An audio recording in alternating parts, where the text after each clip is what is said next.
This is the Daily Bread Bible Study for day 24. We're looking at Exodus chapters 28 through 30.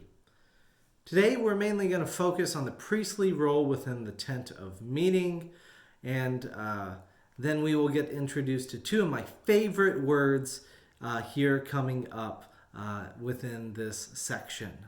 So I'll leave it at a cliffhanger for this moment. Now, all of these efforts around the tabernacle are connected with bringing God and the people together. So in Exodus 29, verse 43, I will meet with the Israelites there, and it shall be sanctified by my glory. I will consecrate the tent of meeting and the altar. Aaron also and his sons I will consecrate to serve me as priests. I will dwell among the Israelites, and I will be their God. And they shall know that I am the Lord their God, who brought them out of the land of Egypt, that I might dwell among them. I am the Lord their God. So what things need to be done? I would like to divide it into kind of three sections here. The first section is the making section, what needs to be made. The second section is about consecrating, what needs to be made holy, set apart. And 3 is the last section about ordaining, or the one in which there's holy orders and the call from God in regards to maintaining boundaries and consequences.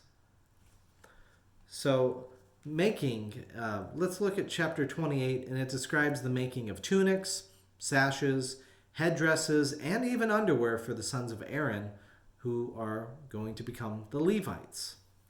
It also describes the high priest vestments.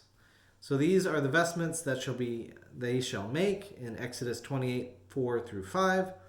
A breastplate and an ephod, a robe, a checkered tunic, a turban, and a sash. So all sorts of garb. When they make these sacred vestments for your brother Aaron and his sons to serve as my priest, they shall use gold, blue, purple, and crimson yarns, and fine linen. So an ephod is, what is an ephod? It's a special garment made for the high priest.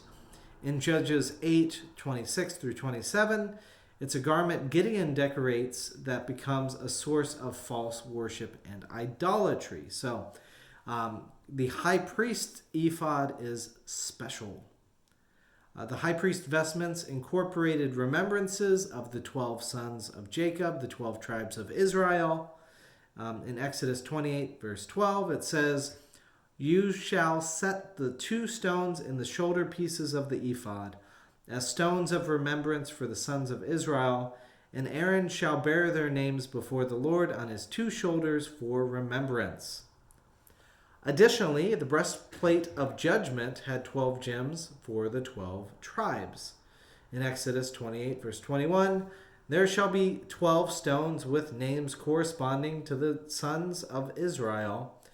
They shall be like signets, each engraved with its name for the 12 tribes. And the breastplate includes something that is my 2 favorite words in this section, the Urim and the Thummim. So even scholars have to guess at what they kind of are. Now, we'll discuss this topic more in depth on day 30 as we focus on Leviticus chapter 8, verse 8. But Urim and Thummim, while they are ones that help kind of divine what God is up to, Urim means unfolding, and Thummim means truth. So literally, when they're working together, they are unfolding the truth that God has before them. Now, as far as consecrating and ordaining goes, in chapter 28, it discusses the consecration, aka that's again the things that are set apart or made holy and are no longer common. They're made uncommon as they are reserved for God's use. And the ordination are the holy orders, the calls of the priests. And there are many boundaries around holiness. The priests are called to keep the boundaries around holiness and cleanliness and to make offerings to God on behalf of the people. In Leviticus chapter 10, verse 10 through 11, you are to distinguish between the holy and the common, between the uncommon and unclean and the clean, and you are to teach the people of Israel all the statutes that the Lord has spoken to them through Moses. So as with Urim and Thummim, I will discuss this topic in more depth on day 30. It should also be noted that these distinctions are very important, and the consequences for improper maintenance of the boundaries could even mean death. Again, animal sacrifice and blood are used to consecrate the furnishings and the priest within the tabernacle. Modern Christians do not do this, but this is the heritage there in Exodus.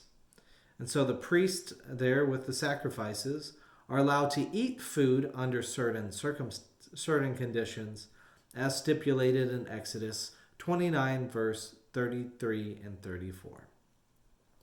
In chapter 30 of Exodus, it describes the altar of incense, the bronze basin, the anointing oil, the special blend of incense only to be used in the tabernacle. Additionally, it also designates something called the Lord's offering. And this was an offering / tax received from the people. In Exodus 30:16, you shall take the atonement money from the Israelites and shall designate it for the service of the tent of meeting. Before the Lord, it will be a reminder of the Israelites of the ransom given for your lives. So as we give thanks for what God has done in the history of worship, the history of building a place where people can worship, we will leave that off and focus on more of Exodus next time.